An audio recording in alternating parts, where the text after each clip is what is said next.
He's revealing something rather different this evening, shedding costumes and humour to reveal the raw realities beneath in a deeply personal and shame-laden story. Eri, welcome to the stage.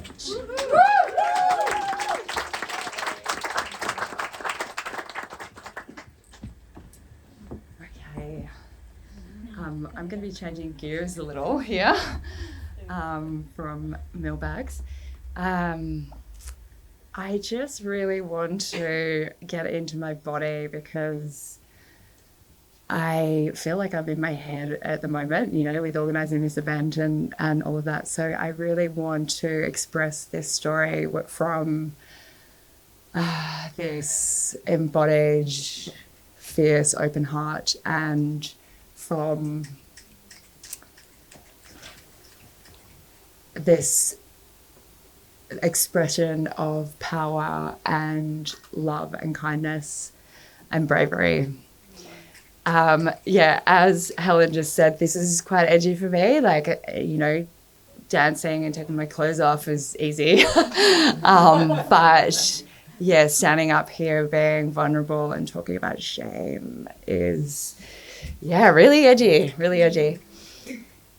So this story starts with me feeling this rage in my body, and I was feeling it for 2 weeks, and I just couldn't shake it, didn't know exactly what was going on, and I needed to shake shit up, and I needed a circuit breaker. So often what I will do, often what has helped me in those circumstances is doing plant medicine. So I did a self-directed psilocybin ceremony at home, and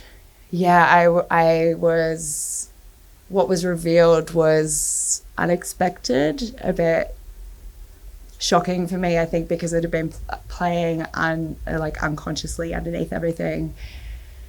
So I was on this journey, and I saw myself as an abuser.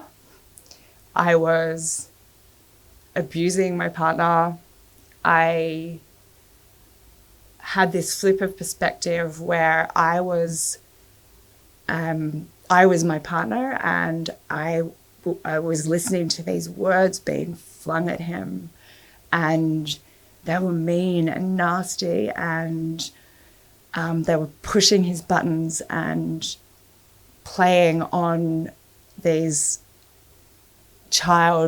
inner child parts of him that felt inadequate and making him feel more inadequate. And I saw myself like pushing him up against the wall and screaming in his face, and I saw myself exploding uncontrollably, and in that moment, I just felt so much shame, and for maybe 4 hours, I was just crying and in this kind of juice, this bath of shame. And during the journey, I discovered these links of, some of the reasons why I was acting in this way, and I guess that helped me have some compassion and acceptance and love for myself during that time. The first link was standing in front of my ex-partner, the one before, and him being abusive to me and calling me every name under the sun and like slut, whore, stupid. And I believed it. I got to this point where I just was like, yes, that's me. And I was a ghost, a shell of myself. And I was having these out-of-body experiences to like escape. I also saw him like pushing me up against the wall with a knife, and amongst other things, which I'm not going to go into. And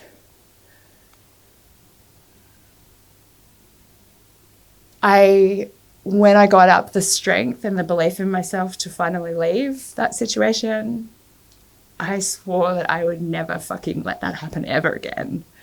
And I was like, that will never ever happen. I put up my defenses, and I got prickly, and I put up walls. I covered myself in armor.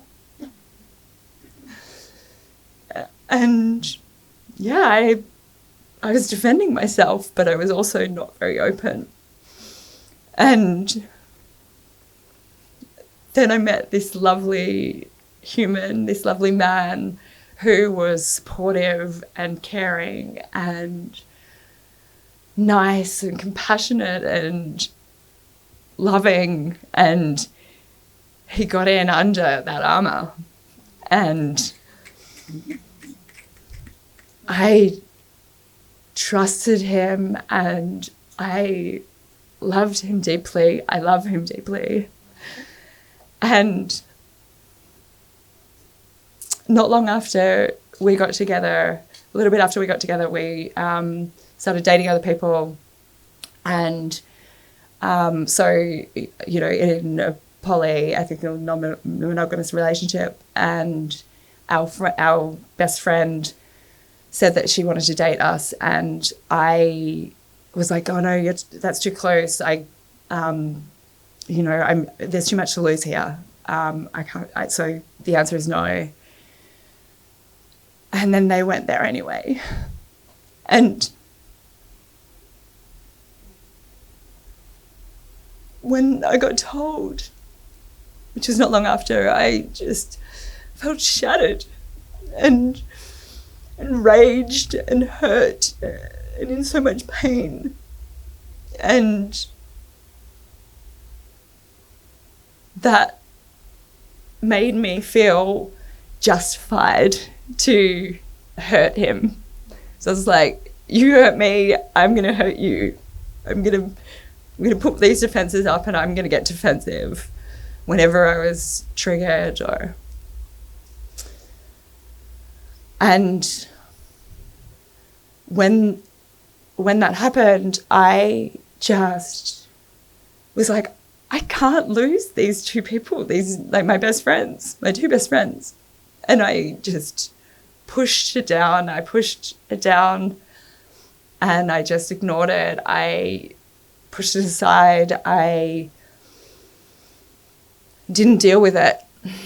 And that's because that's what I learned to do as a child, because my family was really stoic, and we didn't talk about the real stuff, and Dad would do that thing. He'd push everything down and everything would fester and it'd explode.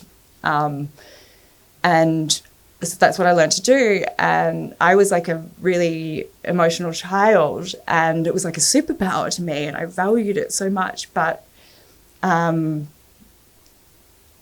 soon learnt that I wasn't able to share deeply because it wasn't valued. So, yeah, I guess when my best friend and partner did that, yeah, I just felt so hurt. I was hurting so much that I just felt like I was allowed to hurt. Mm-hmm. But the lessons that I have learned in this are that shame will grow if you don't talk about it, and it will consume you. And if you can share with somebody who can hold that, and someone who will not shame you for it, then it will grow smaller. And I have definitely found that through talking more about this and talking more about this with my friends. The second thing I learned was that if you push things down, then they will fester and they will build and they will come out in unhealthy ways, and you will end up having toxic communication and ruin your relationships. The third thing was that,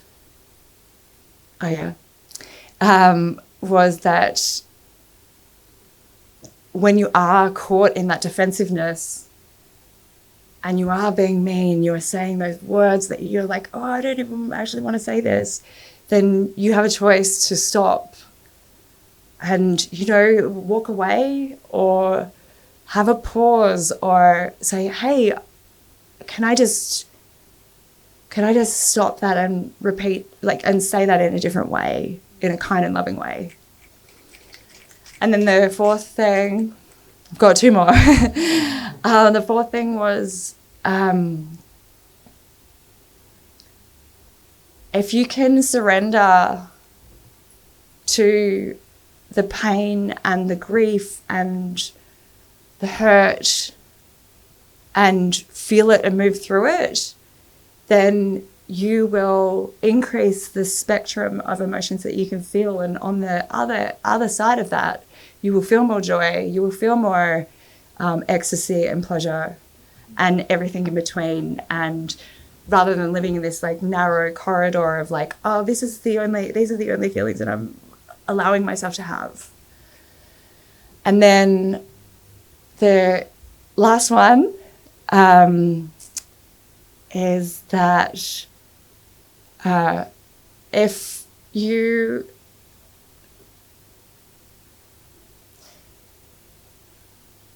continuing to learn and work on yourself is so important, so that you can reveal those things that are holding you back, and so that you can